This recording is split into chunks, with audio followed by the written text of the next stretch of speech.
So last week it was reported that there is a recall process going on in Kogi Central to recall suspended Senator Natasha Akpoti from the floor of the National Assembly.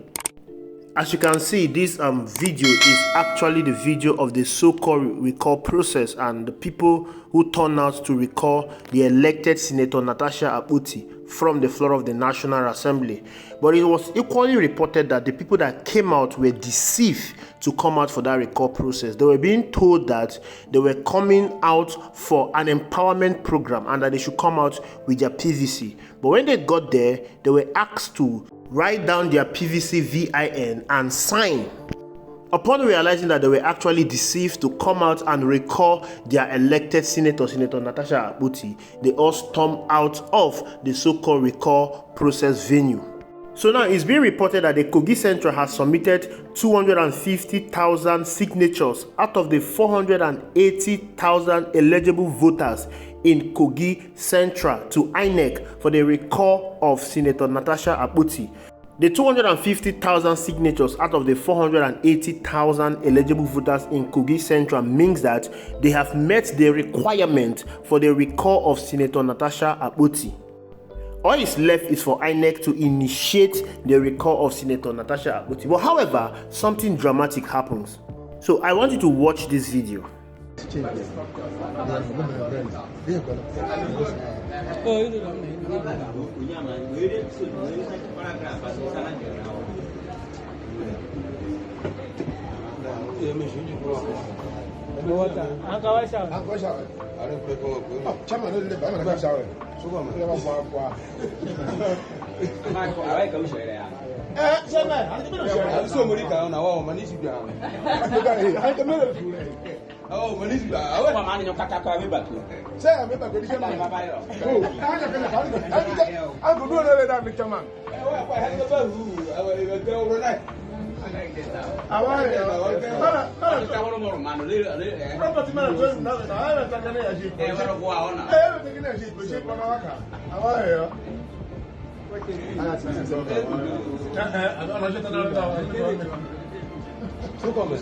Confidence in her because of her gross misconduct in the Senate that led us to the 6-month suspension where Kogi Central will not be represented at the National Assembly, the Senate arm.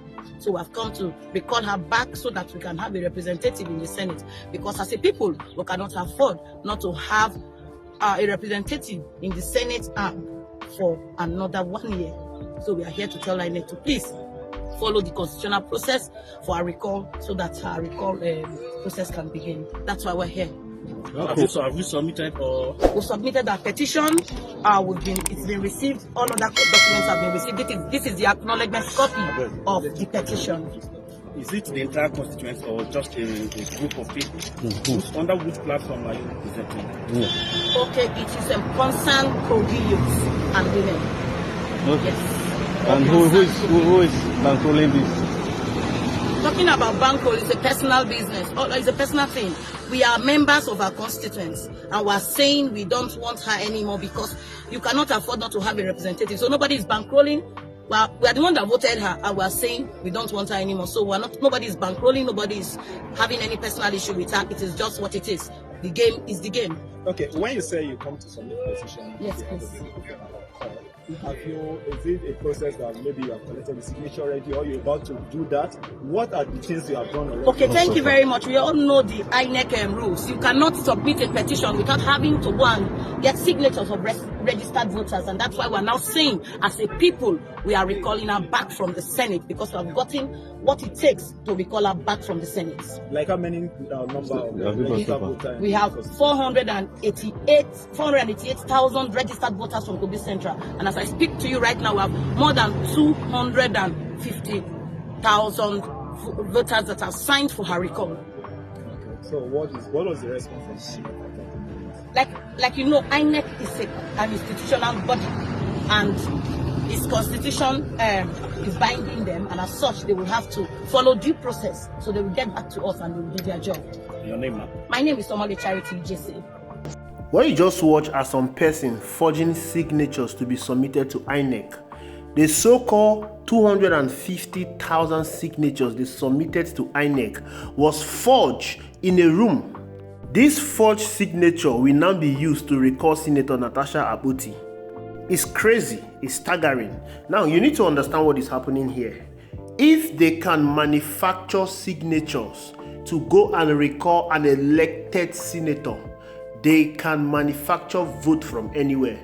When I say they, I mean APC, because the people behind this whole recall process is the APC. We know that Senator Godswill Akpabio is doing everything possible to silence Senator Natasha Akpoti ever since they have that debacle on the floor of the National Assembly. Senator Natasha Akpoti has been suspended and she has been going all over the world narrating her ordeal and experience on the floor of the National Assembly. She is currently destroying Senator Godswill Akpabio's international reputation. And hence, Senator Godswill Akpabio is saying, since you are doing all of this to me on the global scene, I am going to do this to you on the local scene. Sponsored protests have been carried out against her. This should worry you because out of the 480,000 eligible voters, the people that voted on the election day was 120,000 voters. Where did they get the extra 160,000 people to come and sign that signature? As you can see on this screenshot, APC won that election, but the tribunal nullified the APC victory because of manipulated figures in the election. And now, they have gone ahead to manipulate signature to recall her so that they can send an APC senator on the floor of the National Assembly. This is disgusting and should not be supported by anyone. This is just the game plan of APC ahead of the 2027 general election.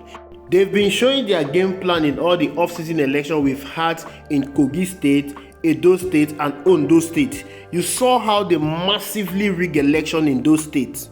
It is obvious that APC does not concern itself with conducting true and fair election in Nigeria. Of course, they know that nobody will vote for them. They did not win the last election, and they are not expected to win the next election. They know that Nigerians will not vote for them, and that is the reason why they are cooking up all manner of manipulation to win election. But it's unfortunate that we are not paying attention to details. We are not paying attention to what APC is doing to our democracy. I witnessed the 2011 general election in Nigeria.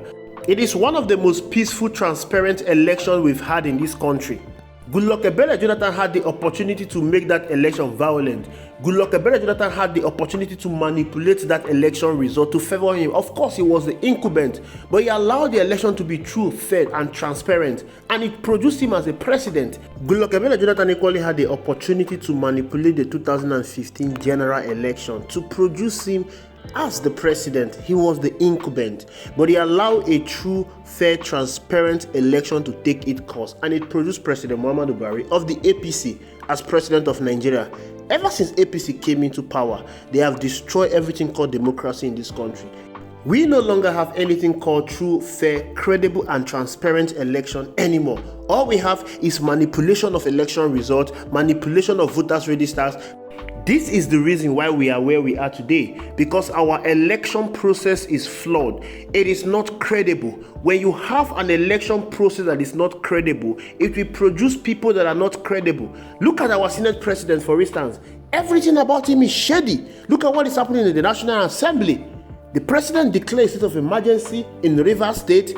It lies on the National Assembly to reverse what the president did in Rivers State. But they went ahead to legalize the state of emergency in Rivers State. The Constitution is clear about declaring state of emergency. It states that if there is violence in any part of the country, if there is war in any part of the country, if there is bloodbath in every part of the country, if the governor in a state asks the president to declare a state of emergency, none of that is happening in Rivers State. All they just have is just internal political crisis. But the president woke up and decided to declare a state of emergency and went out of his constitutional duty to suspend the governor of Rivers State. That is illegal. That is a treasonable and impeachable offense. Rather than turning to caution the president for doing what he was not constituted by the Constitution to do, the National Assembly turned a blind eye and legalized the illegality that was done by the president in Rivers State.